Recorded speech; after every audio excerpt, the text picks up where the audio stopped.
والے، دین کے لیے مدرسہ قائم کرنے والے، اس کے لیے جد و جہد کرنے والے، وہ تمام لوگ اس بشارت اور خوشخبری میں داخل ہیں کہ اللہ جس کے ساتھ بھلائی کا ارادہ فرماتا ہے اسے دین کی سمجھ عطا فرما دیتا ہے، دین کی توفیق عطا فرما دیتا ہے، دین کی خدمت کے لیے اس کو قبول کر لیتا ہے۔ سبحان اللہ، بہت ہی مبارکبادی کا کام کیا ہے انہوں نے، اللہ نے ان کو توفیق دی۔ دوسرے بھی کام کر سکتے تھے لیکن انہوں نے اپنا نصب العین اللہ کے دین کو بنایا، دین کی اشاعت کو بنایا، قرآن کی تعلیم کو بنایا، قرآن کے پڑھنے اور پڑھانے کو بنایا، قرآن سے محبت ان کی اللہ تعالی کی جنت میں ان کو لے جانے والی ہے۔ دنیا کے اندر سب سے بڑا کام یہی بتلایا گیا ہے کہ جو اللہ کی کتاب قرآن کریم کو پڑھتا ہے یا پڑھاتا ہے، فرمایا خیرکم، وہ تم میں سب سے بہترین ہے، سب سے اعلیٰ ہے، سب سے ارفع ہے، سب سے زیادہ باعزت ہے۔ خیرکم من تعلم القرآن وعلمہ، جو قرآن پڑھاتا ہے، قرآن پڑھتا ہے، قرآن پڑھنے اور پڑھانے کا بندوبست کرتا ہے، وہی کام کرنے والا تمام دنیا کے کاموں میں سب سے افضل کام یہ ہے کہ اللہ کی کتاب کو پڑھائے، اللہ کی کتاب کو پڑھے یا اللہ کی کتاب کے پڑھنے اور پڑھانے کا بندوبست کرے، اس کے لیے کوشش اور محنت کرے۔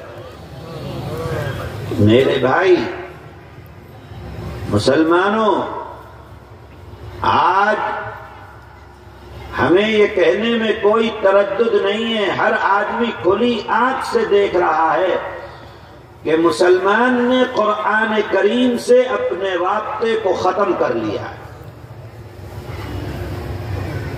کچھ بچے ہمارے مدرسے کے اندر قرآن پڑھتے ہیں، حفظ کرتے ہیں، لیکن اکثریت ہمارے بچوں کی اور بچیوں کی وہ ہے جو قرآن پڑھنے کے لیے مدرسوں کے اندر نہیں آتے، اور یہ تو بچوں کی صورتحال ہے۔ ہمارے جوان، ہمارے بزرگ، ہمارے مربی، ایمان والے، توفیق نہیں ہوتی ہے کہ قرآن کی تلاوت کر لیں۔ اخبار مل جائے تو دن بھر اخبار بیٹھے چاٹتے رہیں گے، موبائلوں کے اوپر رات و دن اللہ کی نافرمانی کے اندر لگے رہیں گے، صبح و شام دنیا کمانے کے اندر اپنے وقت کو ضائع کرتے رہیں گے، بزنس اور کھیتی اور ٹکا کمانے کے لیے جد و جہد کرتے رہیں گے۔ وقت ملے گا تو بازار میں کسی ہوٹل کے اوپر بیٹھ کر ایک دوسرے سے بات کرنے میں اپنا وقت گزارتے رہیں گے، لیکن قرآن کی تلاوت کر لیں، قرآن کو پڑھ لیں، قرآن کو زندہ رکھیں۔ آج مسلمان قوم اس سے بالکل غافل ہو گئی ہے، دور ہو گئی ہے، نہ گھروں کے اندر قرآن پڑھا جاتا ہے، نہ ہماری زندگیوں کے اندر قرآن رہ گیا ہے۔ اللہ کا نبی فرماتا ہے ان اللہ يرفع بهذا الكتاب اقواما وَيَضَعُ بِهِ آخَرِينَ۔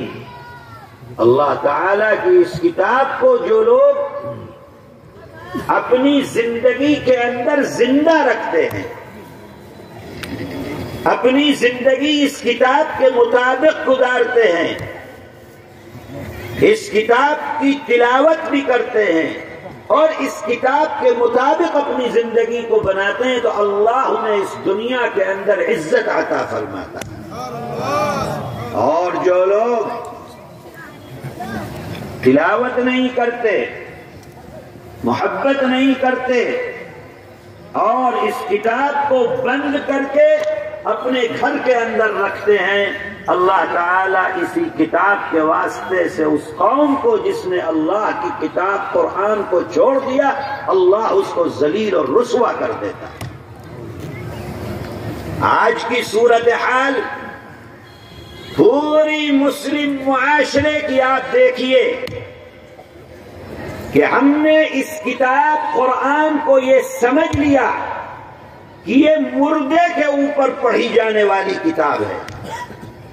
کوئی مر گیا، جنازہ ہو گیا تو قرآن کھول کر اس کی تلاوت کر کے اس کو بخشا جائے گا، اور اگر نہیں تو سال بھر گزر جاتا ہے، گھر والوں کو مسلمان کو توفیق نہیں ہوتی کہ اللہ کی کتاب قرآن کریم کی تلاوت کر لیں۔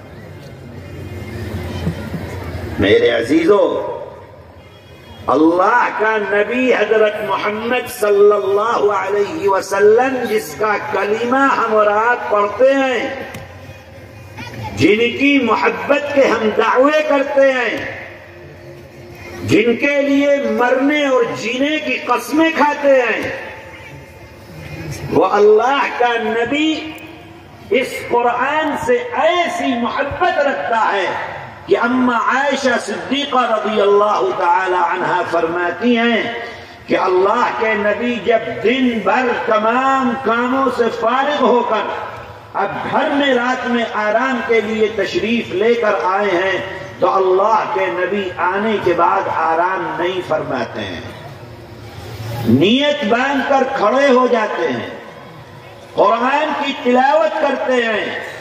آپ نے فرمایا کہ بعض دفعہ تو ایسا ہوتا ہے کہ اللہ کا نبی پوری سورہ بقرہ 2.5 سپارے ایک رکعت کے اندر تلاوت فرماتے ہیں، دوسری رکعت میں دوسری سورت، تیسری رکعت میں تیسری سورت، چوتھی رکعت میں چوتھی سورت، 7 سپارے 8 سپارے کی تلاوت۔ اللہ کے نبی رات میں جب گھر تشریف لاتے ہیں کاموں سے فارغ ہو کر تو قرآن کی تلاوت کر کے تب اپنے بستر کے اوپر تشریف لے جاتے ہیں۔ اللہ کے نبی سے محبت کا دعویٰ کرنے والی امت کہاں ہے کہ قرآن کی وہ تلاوت کریں؟ 8 سپارے تو چھوڑو، 8 صفحے کی تلاوت نہیں کرتے ہیں، 8 صفحے تو چھوڑو، 1 صفحے کی تلاوت، 1 پرسٹے کی تلاوت روز کر لیں، وہ بھی امت سے نہیں ہوتا، اور دعویٰ کرتے ہیں کہ ہمیں اللہ اور اللہ کے نبی سے محبت ہے۔ کیسی محبت ہے؟ یہ قرآن اللہ کا کلام ہے، خطبے کے اندر سنتے ہو، ہر جمعے کو جب خطبہ دینے والا جمعے میں ختم کرتا ہے تو کہتا ہے وَلَذِكْرُ اللَّهِ تَعَالَى أَعْلَى وَأَوْلَى وَأَعَزُّ وَأَجَلُّ وَأَتَمُّ وَأَهَمُّ وَأَعْظَمُ وَأَكْبَرُ۔ سنتے ہو کہ نہیں سنتے ہو؟ کیا مطلب ہے اس کا؟ ذکر اللہ کیا ہے؟ یہی قرآن اللہ کا ذکر ہے۔ وَلَذِكْرُ اللَّهِ تَعَالَى، سب سے زیادہ عزت والا، عظمت والا، رفعت والا، بلندی والا، محترم، جس سے زیادہ کوئی محترم چیز دنیا کے اندر نہیں، وہ اللہ کا کلام اور اللہ کا ذکر ہے۔ مطلب ہر جمعے کو تمہیں بتلایا جاتا ہے کہ اللہ کا ذکر کرو، قرآن پڑھو، لیکن امت سوئی ہوئی ہے، کوئی اللہ کے ذکر اور قرآن کی طرف لگنے کو تیار ہے۔ میرے بھائیوں، یہ قرآن کریم مردوں پر پڑھنے کے لیے اللہ نے نازل نہیں فرمایا،